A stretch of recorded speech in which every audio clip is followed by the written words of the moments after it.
Grégory Constant, Orcada Voyage. Pour vous parler de la Corse, hors saison, et ça se passe très bien sur place. Il y a un très bon accueil. On découvre des endroits qui, malheureusement, juin, juillet, août, sont archi bondés de monde, complets, et vous n'appréciez pas le pays. On veut lutter contre les a priori sur la Corse.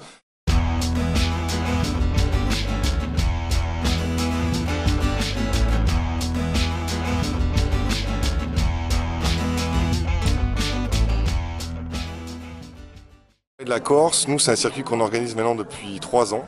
On a envoyé à peu près 50 camping-cars sur place. On fait un circuit de 22 jours en Corse et on veut lutter contre les a priori sur la Corse. C'est-à-dire mauvais accueil, c'est-à-dire mauvais emplacement sur place, route étroite, etc. Nous on fait un voyage qui est complet, donc sur une base de 22 jours. On envoie les gens en mois de mai, donc hors saison, et ça se passe très bien sur place. Il y a un très bon accueil. Certes, on est hors saison, mais on bénéficie d'un accueil chaleureux. On a réussi à faire intégrer aux Corses la volonté d'accueillir des groupes, puisqu'on est une agence de voyage.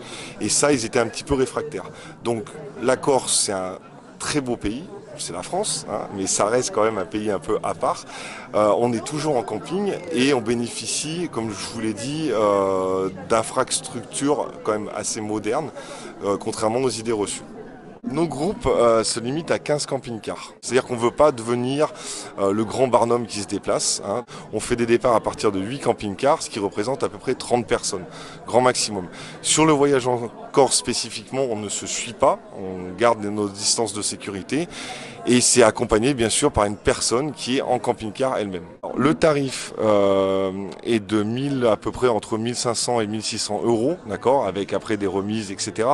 Il faut bien comprendre que le principe de donner un prix comme ça n'est pas très parlant puisque sur place c'est entrecoupé de visites guidées, d'excursions, de traversées maritimes où tout est compris dans le package. Il n'y a pas d'option sur place. Dormir au camping quand on fait du camping-car, est-ce que ça reste du camping-car?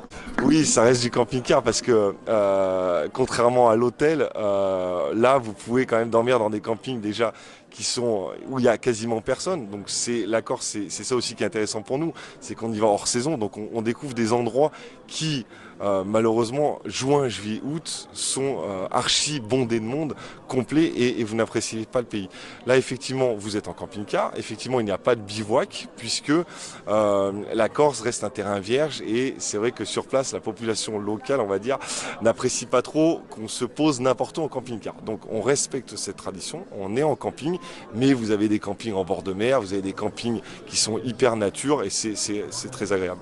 On va bouger à peu près tous les 2 jours. Sur la Corse, c'est ce qui va se passer puisqu'on ne va pas rouler beaucoup. C'est un circuit qui fait 1000 km.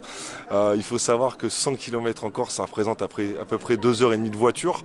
Hein, donc là, on est sur des bases de 50, 60, 70 km maximum par jour. Mais on va rester longtemps dans les villes puisqu'on va profiter des visites guidées, des repas sur place. Donc c'est un circuit tranquille.